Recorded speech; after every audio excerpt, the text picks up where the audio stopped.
LEGO Star Wars is huge. I've been around long enough to see it explode from humble beginnings when we didn't even have a Stormtrooper minifigure to having multiple variations on seemingly every Star Wars vehicle and character imaginable.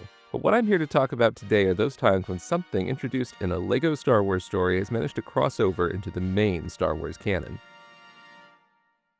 Now, having a unique LEGO Star Wars story element wasn't always a given. You'd sometimes see some pretty unexpected crossovers, like when the LEGO Maniac fought Darth Vader in a Y-Wing and lassoed Sebulba's pod racer, or when Darth Vader served as a goalie on a soccer team full of LEGO villains. Time-traveling LEGO dinosaurs and robots may even have influenced Han's decision to turn around and save Luke at the Battle of Yavin. But for the most part, for the first 10 years of the LEGO Lucasfilm partnership, LEGO sets, comics, animations, and video games tended to stick to adapting the source material without new characters or storylines.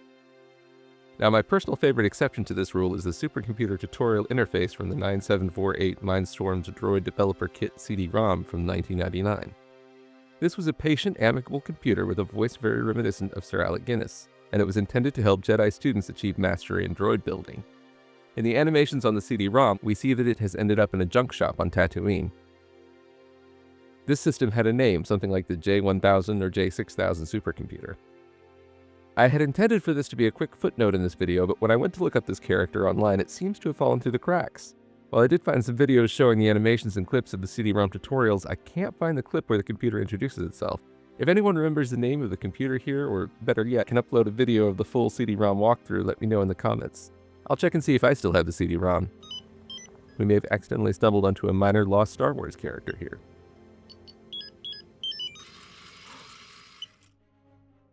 Things started to change in 2009 with the release of the LEGO Star Wars Quest for R2-D2 short film. The short itself isn't too different from previous efforts like 2005's Revenge of the Brick, with non-speaking characters, a heavy emphasis on anachronistic sight gags, and a plot that ends in a theme park joke. However, it was treated as a multimedia event with an online game and several magazine and online comics that expanded and elevated the story somewhat beyond the level of a one-off joke animation. Everything changed in 2012 with the release of The Padawan Menace, the first of several original LEGO Star Wars animated stories. This can be considered the beginning of a true continuity for LEGO Star Wars. Elements introduced here such as C-3PO and R2-D2 acting as chaperones for a group of unruly Padawans, and Yoda meeting a young Han Solo, disguised as a youngling named Ian thanks to the H being misplaced on his hastily assembled visitor's badge, are carried over to the subsequent Yoda Chronicles series. A minifigure of Han as Ian was included with the DVD release of the film.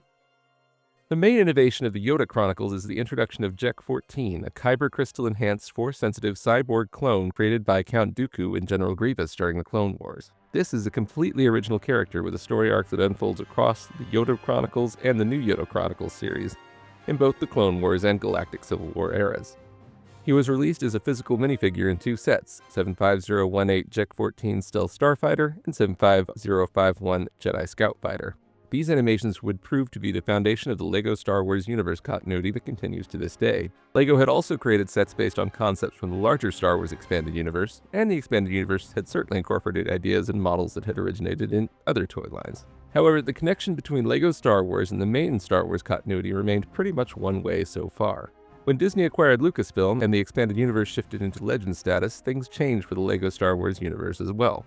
Elements created for LEGO Star Wars stories finally found their way into the main Star Wars canon from time to time. Ground zero for these crossover elements was the 2016 animated series The Freemaker Adventures. Unlike the Yoda Chronicles, the entire main cast of The Freemaker Adventures were original characters created for the series. This was a family of scavengers and mechanics, the Freemaker siblings Cordy, Xander, and Rowan, and their assistant R0GR, or Roger, a salvaged B-1 battle droid.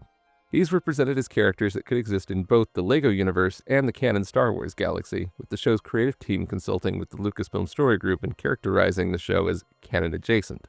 Some concept art for the characters, displayed at Star Wars Celebration in 2017, even showed them as they might appear in live action, rather than in their LEGO forms. Now, I've been a fan of B-1 battle droid antics since I first saw The Phantom Menace, so my favorite character in this show was the wisecracking, oil-drinking Roger. To date, he's been the most obvious carryover from LEGO to canon Star Wars thanks to the reference book Droidography. It's one of my favorite reference books from the modern era with great interactive elements included within its pages, like this decoder wheel that can translate from English to Arabesh and Trade Federation Basic. It's an in-universe guide to the droids of the Star Wars canon, but it's also written in the first person by Roger and brings over a significant number of elements from the Freemaker Adventures into canon. This includes key running gags from the show that one would think would be limited to the sillier LEGO Star Wars universe.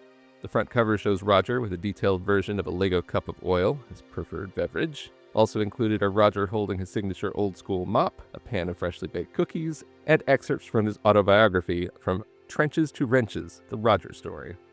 There's also a reference to Graballa the Hutt, Jabba's nephew from the series, and I may be reading a little too much into this, but this name seems to have flown under the triple radar of the censors at Lucasfilm, LEGO, and Disney.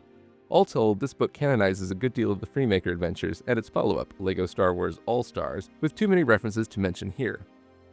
But for my credits, there are two key LEGO characters that now exist in the Star Wars canon thanks to this book. Jack 14, the original LEGO Star Wars character, made a crossover appearance in episode 10 of the Freemaker Adventures, bridging the gap between the Yoda Chronicles and the ongoing Disney-era animations. That episode is summarized here, bringing this character into canon. There's also an illustration and biography of the droid MOC, who in this series was built by Emperor Palpatine to track down the Freemaker family and recover a Force artifact from them. This is the perfect name and background for a droid that exists in the LEGO Star Wars galaxy, but it's now also canon that Palpatine built an actual mock. This is possibly the most LEGO thing that now exists in a non-LEGO setting. While droidography is the primary conduit for LEGO material making its way into canon, it's not the only example. The 2018 solo tie-in book, Tales from Vandor, includes virtually all of Han Solo's backstories as in-universe rumors and hearsay. This includes the Padawan Menace, with a full 2 pages devoted to a recounting of the plotline of the movie by an unnamed archaeologist, even including Han's impromptu pseudonym as Ian. The final entry on our list is much more obscure, but one that I appreciate since it features another one of my favorite LEGO Star Wars original characters. In the cosmetics options for your starfighter in the 2020 video game Star Wars Squadrons, there's a brief write-up for Blue Squadron. It mentions Lieutenant Valeria as a legendary leader of Blue Squadron. She's another character from the Freemaker Adventures. In the series, she does indeed lead Blue Squadron to victory on several occasions, including the Battle of Endor, and appeared most recently in the 2022 LEGO Star Wars Summer Vacation Holiday Special.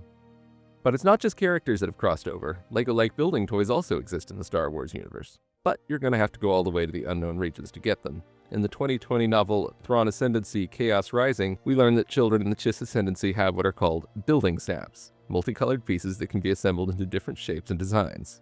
So, if you're ever facing Grand Admiral Thrawn in battle, hide your mocks, or he'll know just how to defeat you. That just about closes the book on the LEGO contributions to the current Star Wars canon. LEGO Star Wars sets and animations like Rebuild the Galaxy continue to introduce new LEGO Star Wars characters while embracing older ones. While he hasn't crossed over into Star Wars canon yet, you can't talk about original LEGO Star Wars characters without at least mentioning Jedi Bob. In 2002, a generic Jedi Knight minifigure was included in the 7163 Republic gunship. In an era when many major Star Wars characters hadn't yet been produced in minifigure form, and when every movie release was a major event, this seemingly random Jedi Knight was bound to draw attention.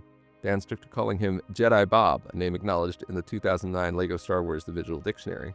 He finally attained main character status when he was featured in the 2024 series Rebuild the Galaxy and the accompanying sets, which drew on his unique appearance in a way that I won't spoil here. Just last month at Star Wars Celebration in Japan, it was revealed that Season 2 of Rebuild the Galaxy would feature Jackson, a smuggler who was one of the earliest original Star Wars comic characters. Jackson was also well known, and often mocked, for his depiction as a Bugs Bunny-like Green Rabbit. He has since been embraced as a canon character with many appearances in recent comics, and even a short story. Cameos aside, this will be his first appearance as a walking, talking, fully animated character. It's clear that LEGO Star Wars will continue to pull from the expanded worlds of canon and legends going forward, and it seems inevitable that we'll see more LEGO characters crossing into canon. Which LEGO original characters, alternate models, or sets would you like to see make their way into canon? Let me know in the comments, please like and subscribe, check out the Patreon, and may the Force be with you.